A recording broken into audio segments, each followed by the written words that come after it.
Welcome to the Can't Stop the Growth podcast, the home service podcast dedicated to personal and leadership development. I'm your host, Chad Peterman, and if you're ready to grow as a leader, you've come to the right place. Let's jump in.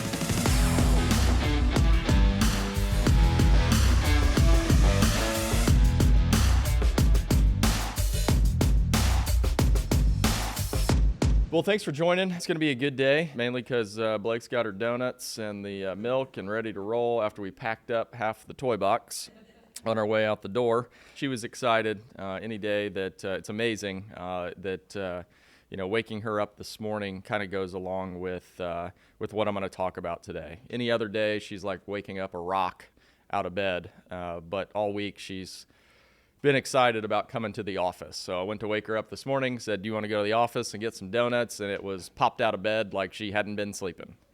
And I think that is an important lesson. How are we framing how we attack each day? How clear are we on where we want to go and how we're going to get there? Blake was really clear this morning. She knew where she was going to go. Bag was packed, her clothes were laid out, she was ready to rock and roll. Thanks to her mom, laid those out because I fell asleep. But teamwork makes the dream work, right? But today we're going to talk a little bit about how can we sharpen our focus to, one, become a better leader in both our own lives and hopefully, and more importantly, the lives of others. So I've got 5 kind of key things here that I want to talk about as it relates to sharpening our focus. Number 1, where are you? So what do I mean by this? Where are you? Well, you're right here, right? Well, what we know is that more than likely, we've talked about this before, more than likely if I went around and asked, what are the qualities that a leader should have? What are the qualities that we all should take into each day? We probably all know what those are, you know? What does it mean to be a great leader? We could probably all rattle that off. Probably have a really good document. We could write on the whiteboards all the qualities that you need. But the key is are we willing to do it? There's a reason why there are fewer leaders than there are followers. Because not everybody is willing to do the things that are needed to be done to be a great leader. Now, how do we do this? Why is it important? Well, how we do this is getting really clear on who it is that we want to be and what it is that we want to accomplish. Now, how many of us are doing that in our own lives? How many of us have our goals written down? How many of us review them every single day to know where we are going? Because if we don't write anything down, if we don't get clear on where it is that we want to go and continually review it, guess what's going to happen? Whatever life throws at us. We all have the power to direct and live the life that we want to live. But we have to make that conscious choice to take control of it. And it seems weird that taking control of it is as simple as taking pen to paper and reviewing it every day. What I've learned over the years is while it seems silly, it does work. And there's probably other things that work, but I'm extremely simple. This seems to work, so let's just keep doing it. But we've got to start somewhere. And maybe that's not writing them down. Maybe that's typing them out. I don't know. Whatever you want to do. I write on this little doojumahop. It's not actually paper. Whatever it is, get clear on where it is that you want to go. What is it that you want to do? And think big. Because if what you write down is easily achieved, then it's probably not worth writing down. It should scare you a bit.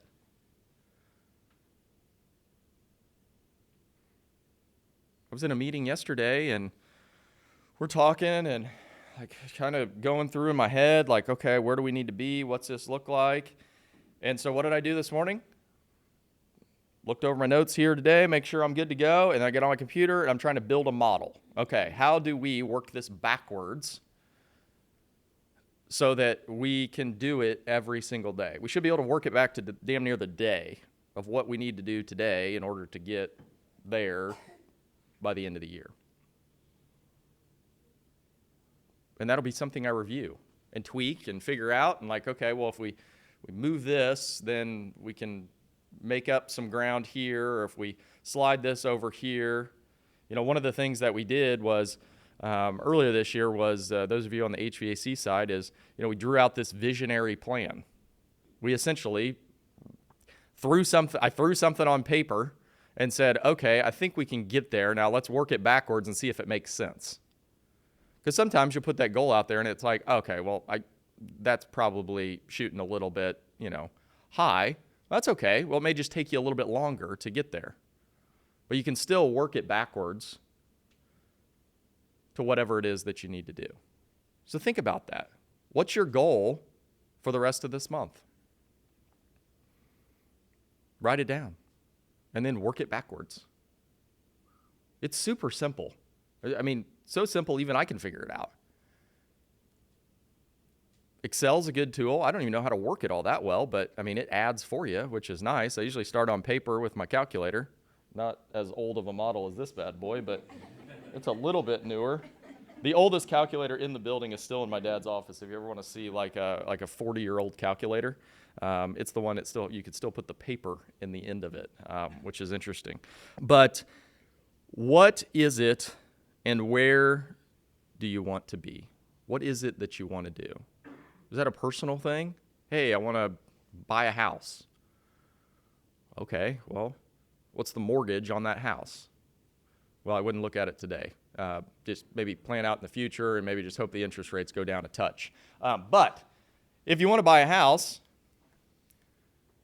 and I've got this amount of money coming in that pays for this house and the mortgage on a new house is $300 more a month, well then how are you going to make that amount of money? Is it one more membership a day? Is it having better conversations with customers?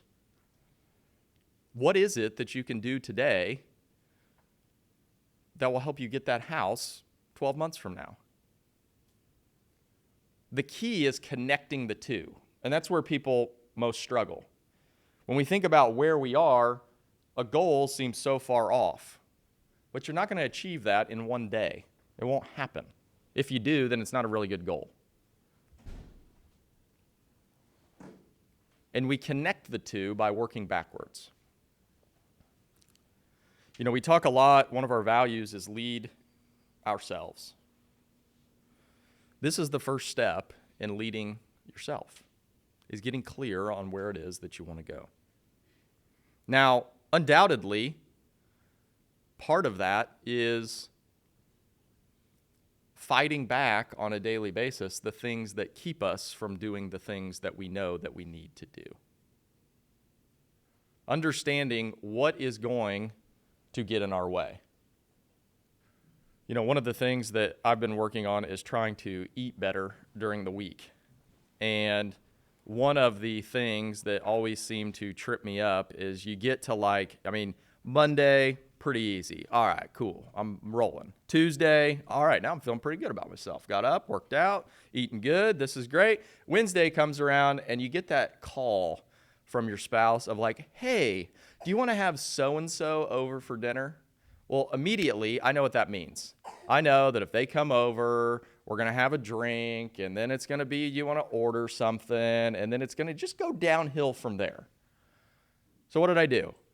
I said, well, I can't handle that. Like, I'm not going to just sit patiently over on the couch and while everybody else is having a good time and, eat a chicken breast. I'm going to, that food sounds good. I'm going to get me some. It doesn't help that we live right across the street from an Italian restaurant either, which is, I don't think they have anything that's healthy on the menu. And so I had a conversation with my wife. I was like, we can't during the week, like if I'm going to do this, like I have zero self-control here, we're going to have to stop trying to have people over during the week. You cool with that? She's looking at me like, Jesus, you need some help there, buddy. But I said, I can't do it. I can't control it. So we can't do that. And so we stopped doing that. And what do you know? Wednesday got a little bit easier. So it's understanding what are those things in your life that are your triggers. What is going to, because it's easy to sit back and see where are those things that are going to trip me up. Is it a situation? Is it something that I know that, this happens all the time at work. Like I know that something like this is going to happen. But if we know that that's going to happen and we anticipate that, how much better of a place will we be in when that comes? Anticipate those things. Things are going to come at you that you can't control, that are going to try to throw you off course. But we have to be willing to lead ourselves knowing where we're going. If we don't know where we're going, then those things are always going to trip us up. Because in all actuality, they're not tripping you up, because in order to trip you, you have to know where you're going. So understand where you want to go. Number 2, shape your mindset. So we talked a little bit about this just a second ago. We've talked about what it is. You can't do anything that you don't believe that you can do. So when you set big goals, sometimes they can be a little bit intimidating. But we have to believe that we can get there. And we believe that we strengthen our belief when we work backwards. But we also strengthen our belief by acting consistently. Organize your mindset. Understand, like we talked about, what things are going to trip me up and how do I need to prepare to be present during the day with my kids, at work, whatever it is.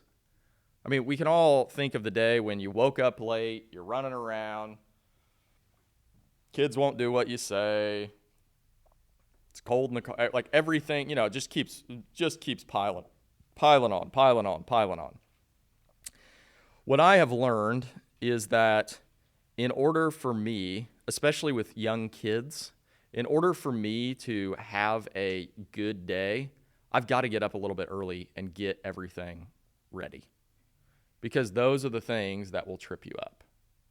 And what I've known, and I talked about this 2 weeks ago in Columbus, my most important goal of this year is to be number one dad in the morning. And that shapes my entire day. Because if I can do that, if I can win at that in the morning, then I'm going to win my whole day. I mean, stuff's going to happen. Whatever. We'll figure it out. It's not that big of a deal. Because it isn't. Because my mindset is such that we can do anything. If I can wrangle up 2 kids and get them to school and get them dressed and teeth brushed and all of that stuff,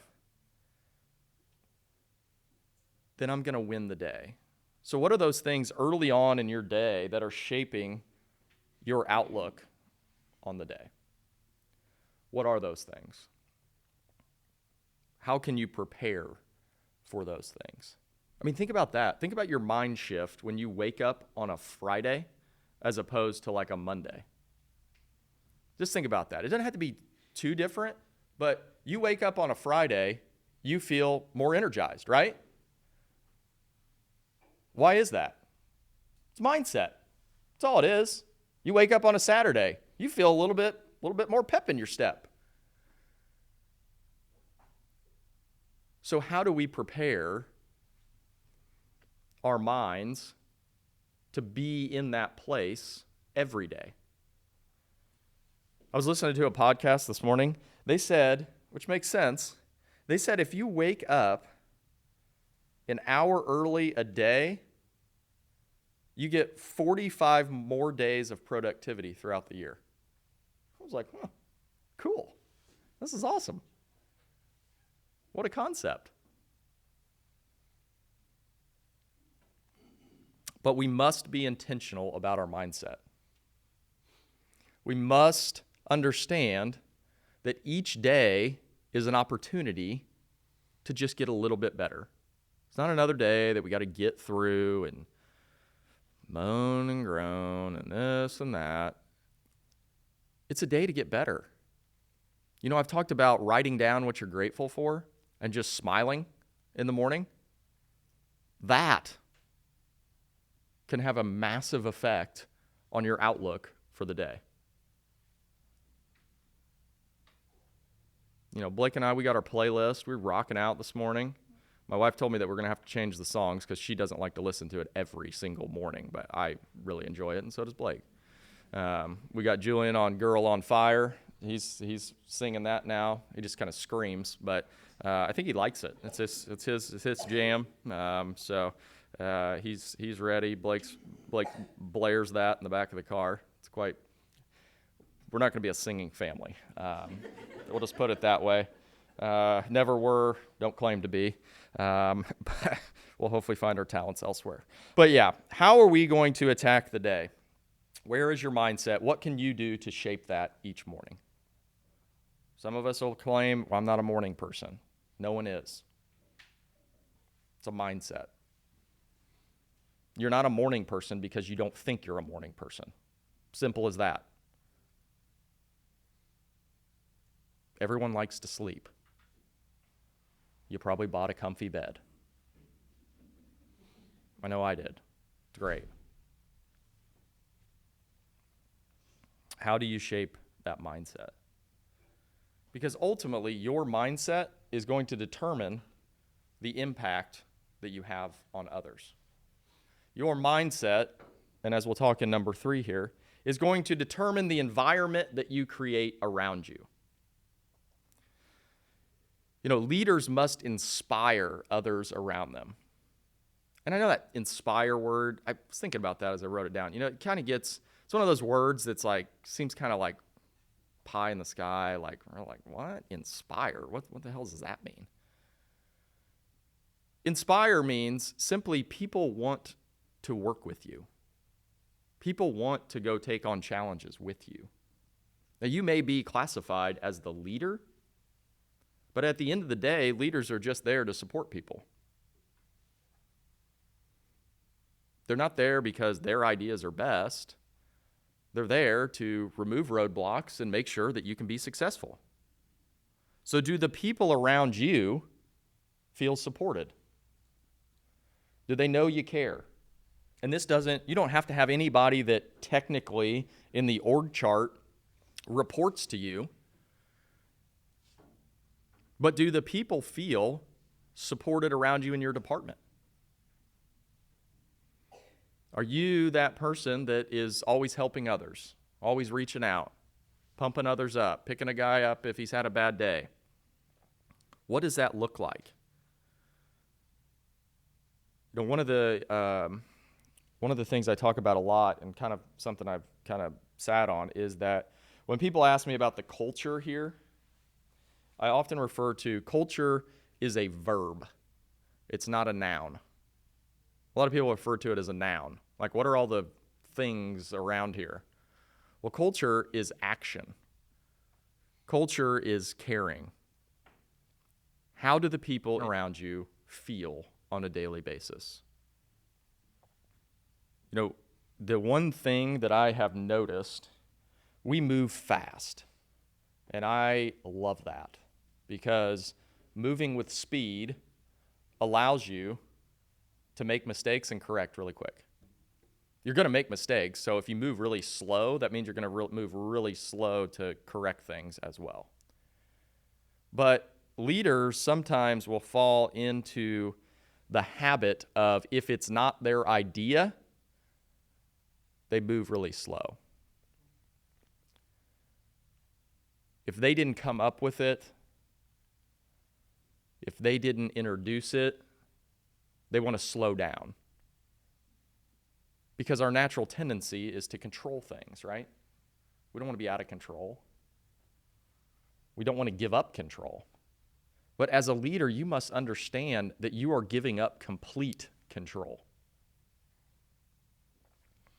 Chris came to me, Evers came to me yesterday afternoon, and we were talking on the phone 2 nights ago about how are we going to scale training.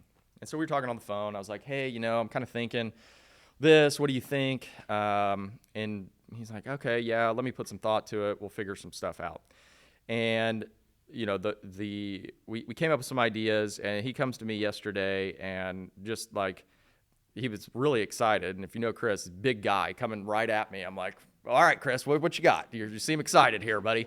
Slow down, don't run me over. And he's like, you know what? I think we need another instructional designer, because we got to get all of this stuff pumped out so that when we go to these other areas, we have the training form and all of this stuff. And I said, all right, sounds good. He goes, but do you need any more information? I mean, if you think it's a good idea, run with it, man. I'm all on board. You're sure you don't need any more information on that? I go, nope, go get them. But that is something I've trained myself to do, is that any idea is a good one. Now, I may put in there, hey, we tried that. It didn't work so well, but there may be another way, but this is kind of the way we did it in the past, and it didn't land, or maybe we just need to tweak it, or whatever it may be. But at the end of the day, my job is just to remove roadblocks. Well, the roadblock for Chris in that situation would have been if I said, well, if you could come up with a 7-page document on the need and necessary nature of this person, and that, one, I'm not going to read it. Two, like, why are we doing this? If you think it's a good idea, go with it. Rock on. Kayla asked me the other day, I don't even know what the term she used. It was some sort of, I'm not making fun of Kayla, but she came up with, she's like, I need this other person in here. And if you'd like, oh, I know what it was. If you'd like me to put a business case study together, I can gladly do that. I replied to the email graciously. I said, Kayla, I do not know what that is. If you think we need them, go forward and do. I've never seen a business. I don't even know what that looks like. What is that? I said, yeah, don't waste your time on that. Just go do it. That sounds like a plan. But whereas I know those are kind of funny examples, and we'll make fun of them later. But where are you as a leader slow to accept change because it's not your idea? There's people in this building that I love being around because they are problem solvers. If I bring something to them, they're like, yeah, we'll figure it out. Okay, sounds like a plan. And what the funny thing is? A lot of those people are sitting in this room. Weird coincidence, huh? I think not. A lot of those people are sitting in this room. The people that I enjoy having ideas and projects and bringing them to them because they're like, yep, we'll get on it. We'll knock her out. What's Matt always tell me? Well, anything's possible. All right, cool, man. I don't know how to do that, but I'm sure you do. That's leadership. Because guess what? They've influenced me. And that's all leadership is. They influence me on a daily basis because I am more readily willing to accept their ideas and remove anything and everything out of their way so that they can see that through. And when you believe that and you trust in those that you work with, and you remove those roadblocks so they can be really good, guess what? They get inspired. So they're leading by their willingness to help, and you're leading by inspiring them to do great things. Leadership is not a one-sided relationship. You can lead your manager by how you act,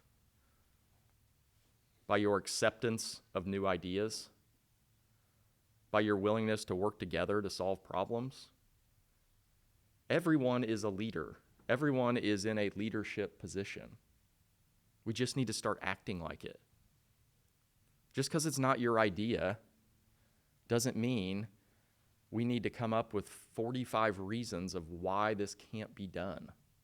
Guess what? I imagine we're going to prove all of those wrong when we do it. I had an email the other day from Christy. It was right before she left on vacation. And the email, I thought, and I was preparing this at the same time, so I was kind of thinking in this light, which was good. But it was something in Service Titan that was going to need to be looked at, and she wasn't sure if it would work or whatever, but we needed to get together when she got back and kind of figure it out. And my immediate reaction was, oh, well, you didn't think about this. Or we're going to really have to figure that out. But doing that immediately puts the other person on the defensive. Well, it's just an idea. Hold on. And so my next sentence was, I'm sure we can figure that out with a little bit of testing. Have a great vacation. We'll figure it out when you get back. So think about your communication. Is your communication one of always, and I'm not saying questioning is wrong, but you have to be careful on how you question. Questioning is good, right?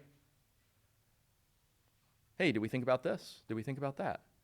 But coming at another person is going to create an environment where you're going to be hard to ever influence anyone. Because, frankly, no one is going to want to come to you to work on things. And it's really hard to lead no one. Well, I guess that'd be really easy, but probably not good for your, not good for a lot of things in life. So what is that environment that you're creating around yourself? How do you say yes to more things and influence those to work with you instead of against you? Because the minute that you say something can't be done is one, the minute that someone's going to prove you wrong, and two, the minute you stop influencing anybody. Number 4, where are you spending your time? So we talked about this a little bit earlier in, I guess that would be point 2, in preparing for the day. So one of the things as leaders we must do is, in order to remove roadblocks, we have to be thinking ahead. We have to prepare to make decisions before it's time to make these decisions. Hey, I probably know this is going to happen, so I need to prep this, and now that I think about it, maybe we ought to go this way, as opposed to making a lot of decisions in the moment. When we prepare those decisions that need to be made in the moment, we've already thought about it in some form or fashion. We already have the right mindset, and so we come up with better solutions. The one thing that I think that we all can get better at, I know I can, is understanding as a leader, your job is to develop those that you're leading. Simply develop. So if we look at our day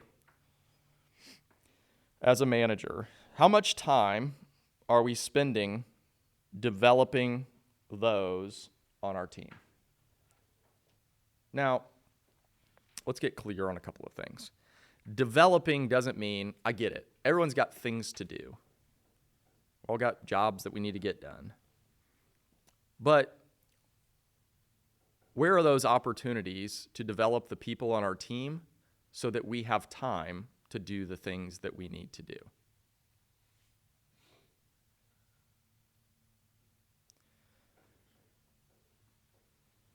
The key difference and the key to any great leader is their team gets better consistently.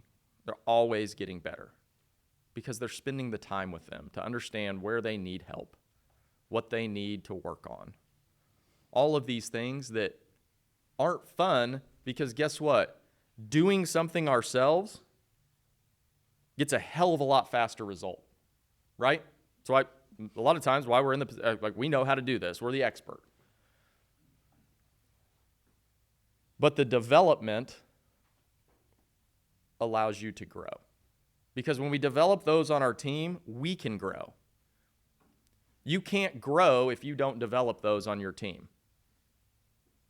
You'll be stuck in the same exact spot, fighting the same fire day after day after day after day. Your department, your branch, whatever it is, it will never grow unless the people grow with it. You know, we always talk about internal, number one customer. We treat them right. We develop them. It'll grow the company. Well, we've proven that. That works. But if we want to continue to grow, we have to continue to develop. We have to continue to make those on our team better than they were yesterday. And when you develop, when you spend the time working with people, teaching them things, removing those roadblocks so that they can be great, when we do that, we create influence. They'll follow you anywhere when they know you care about their development. How do we get them better? How do we fight less fires in a day? We're in the emergency service business. There's going to be fires every day. But if I put out 6 yesterday, let's evaluate those 6 fires. And how can we develop someone so that they don't create that fire again? And it doesn't mean the next day you're not going to fight 7, because development takes time. It is delayed gratification. You know, we're not going to train someone to be a, better plumber in 1 day's time. It took a lot of years for the really good ones we have to get there. But they can get just a little bit better. And a little bit better, think about it in terms of waking up an extra hour of a day. If you teach them one thing a day, that's a lot of new things over the course of the year. If you yourself challenge the thinking that development is hard, if you challenge up against that and you work to develop them, guess what? You'll become a little bit better each day. You'll grow a little bit better each day.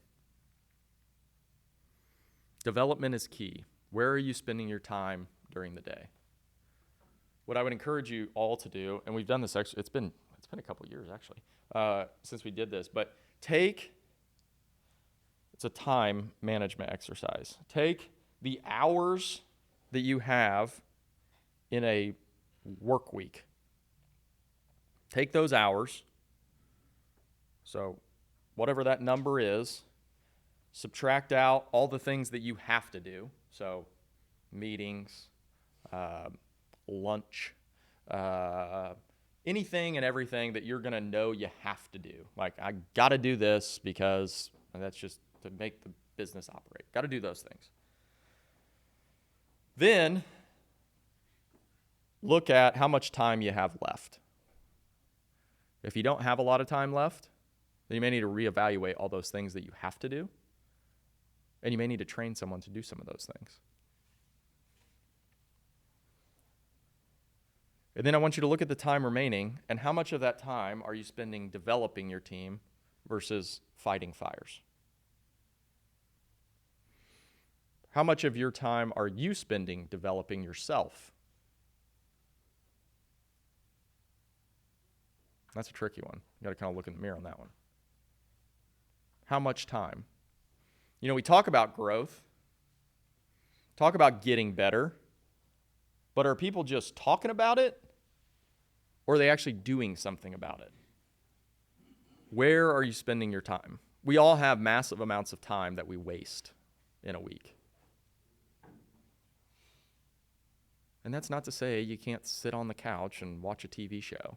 But just know you probably want to spend more time developing yourself than, watching Love Island or whatever one of those goofy shows my wife watches. Housewives. It's like, this cannot be real currently on the television. If these people got a TV show, my Lord. Sorry to dog on the Housewives if you guys are fans. It's a really awful show. It's a good excuse to go to bed, I can tell you that. Last up, what impact do you want to make on others? And most importantly, how are you on a daily basis serving others? Simon Sinek says, leaders who get the most out of their people care the most about their people. I find that to be really true. If you had to ask any of the technicians around here why they like working here, my hope would be, and I've asked some of them before, is that they just seem to care, Like, the whole thing, that's all I need. Because at the end of the day, we're all kind of doing the same thing. Whether you work here or somewhere else, you're going to get a call, you run the call, you do the job, you do this, you run the next call. You're not getting anything. It's hard for me to provide a better experience throughout your day. We're going to try like hell. But what we want to create is that underlying notion that we care a great deal about everyone here. That's what we want, because that's what facilitates our growth. Care. How easy is that?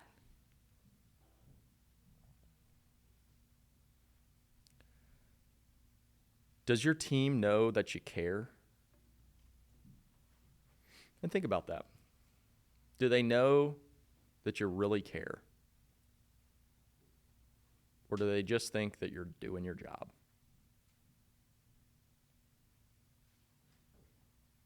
You may do a hell of a job, according to the job description. But we should probably have at the top of every job description, you must care about everyone on your team. That should be goal number one. If you did that, you'd be really good. And people know when you don't care. You don't have to like them. You don't have to want to go grab a beer on the weekend with them. But you do have to care. And you can care about people that you don't see eye to eye with. Everybody's got that family member, right? I do. Ain't going to try not to sit next to you at Thanksgiving, Christmas, a whole bit. I'll be upstairs if you're down. But I care about them. I want to see them do good things and have a good life and all that good stuff. I'd help them out if they need help. But yeah, we're not going to grab a beer. Sorry. And yeah, you don't have to like everybody, but you do have to care. Even if you're not, quote unquote, leading anybody, your care for others, it's fuel for your influence. If somebody knows that you don't care about them, what kind of influence do you think you have over that person? It's close to zero. Someone doing something because you're their manager, as opposed to doing something because they know you care, is a whole different outcome. A technician running a call because I simply dispatched it to him is not a recipe for success. Me dispatching the call and him knowing that, wow, I've really spent a lot of money to put leads on the board, so we have something to do and go do this and whatever it may be. That is the piece that has to be fostered. That is truly culture. Showing that care and compassion for others. As we get more influence, as we start to do this, we have to be careful not to start thinking about ourselves. We are working to create influence so we can lift up others.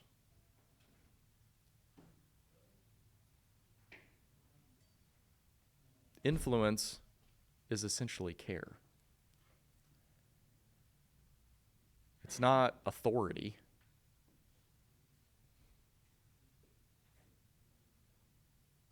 People who just have authority don't have a whole lot.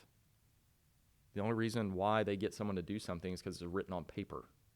It's in the handbook. People who get people to get things done are people who have influence because they care.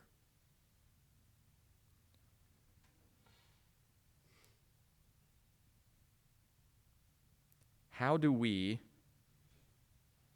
show others that we care? How do we show others that we are so damn excited for their success and we just want to know how we can help them get more of it?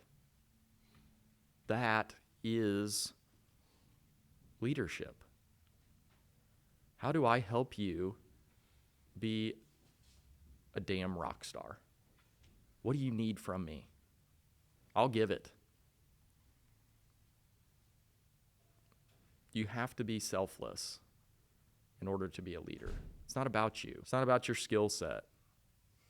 It's about how do you use those things? How do you use your great ideas? How do you use your unbelievable technical ability to help others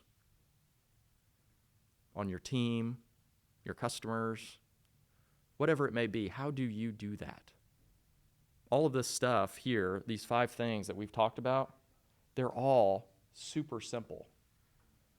But again, it starts with us knowing where we want to go, us being in the right mindset, being intentional about creating that environment, spending our time where we can help others, and ultimately being clear that our main objective is to serve others. That's what this is about. All of those things we all can do.